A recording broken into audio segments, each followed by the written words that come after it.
More than 1,000, and it is the most talent-laden offering we've seen for many years. It all goes down this Wednesday and Thursday nights. Coverage on both of those nights beginning at 7 o'clock Eastern. This man has been all over it in the build-up. He'll be all over it during, and he'll be all over it post. It's Cal Toomey from afl.com.au. Cal, good morning to you, mate. We appreciate you joining us.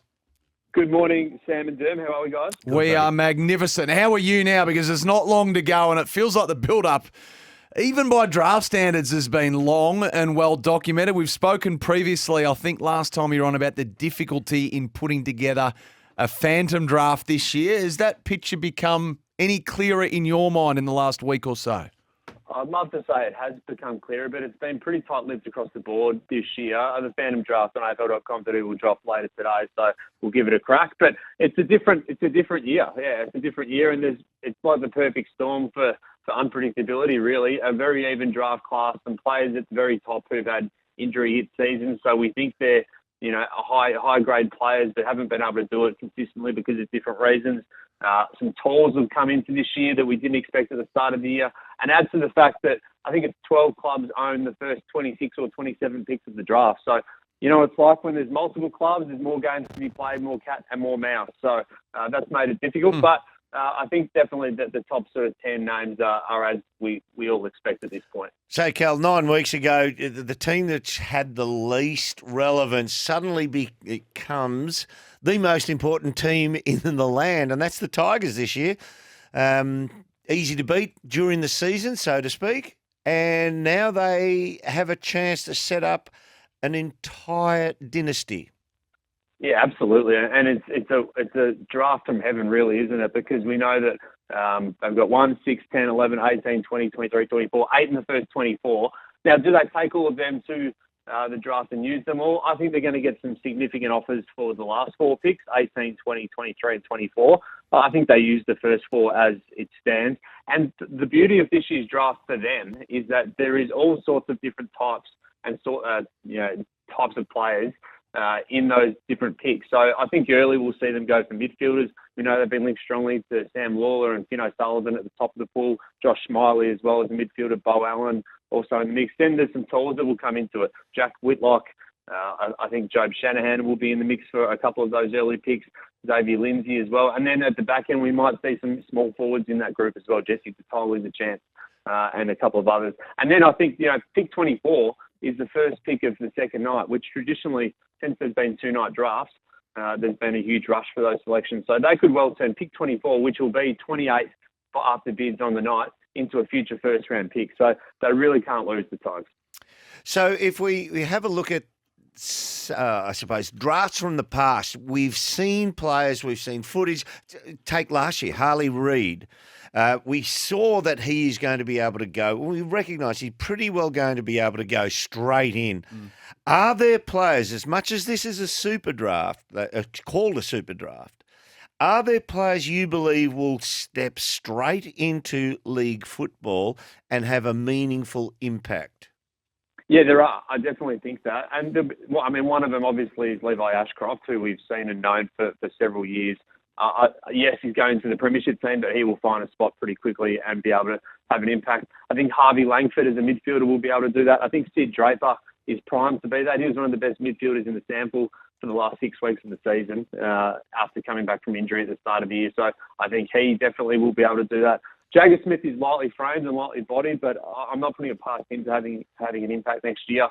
Zach Butters was pretty similarly framed in his first season, and we know and can remember what he did as well in his first year at Port Adelaide. So I think a lot of those guys will very, very much at the top end of the pool. I look at someone like Sam Lawler, who might well be the number 1 pick, and if he's not, then he's going to be a couple of picks later. He'll take some time. He's had some injuries throughout this year. He had a big hamstring to finish his season, and he's come from a cricket background, so never really had a pre-season. Alex Taru, the Flying Vikings, coming back off a back injury at this back end of the season that he played with for the last month or so.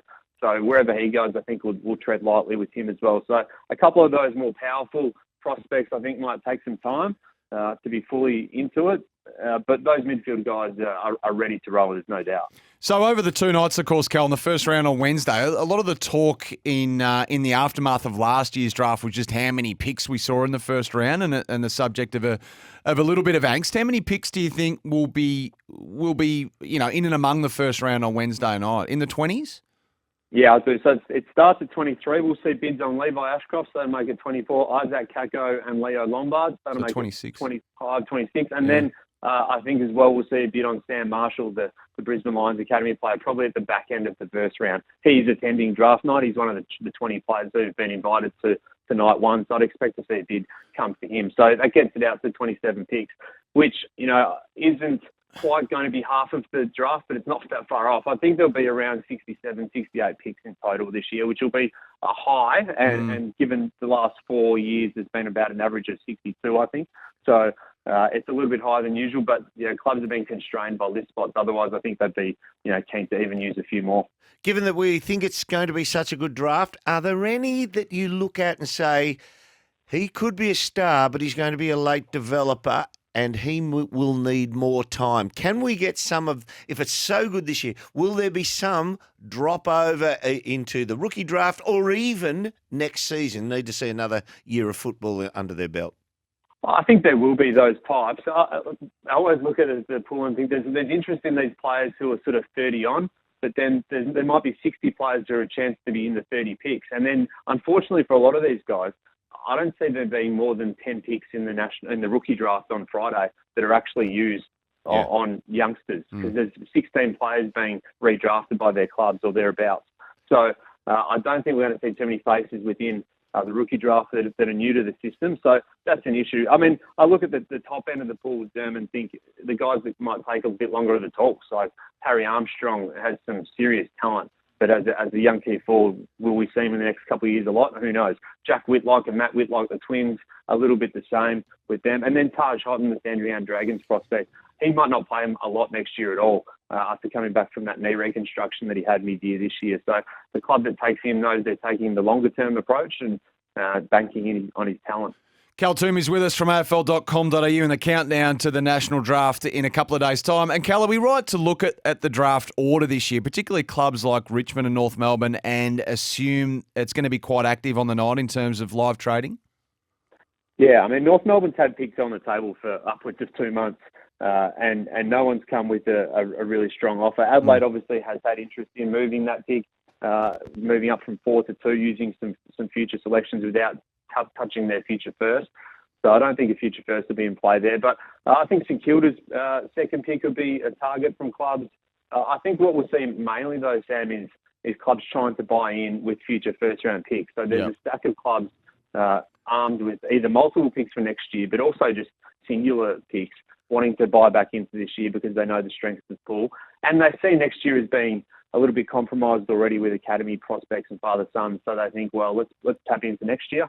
And you know what? If they're without a pick next year, they've got 2 years to buy into that year as well, with the future pick rule changing for next year. So, yeah, phones will be running hot.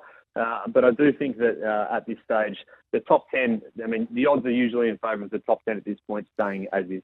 Give us your quick belief on the rookie draft situation.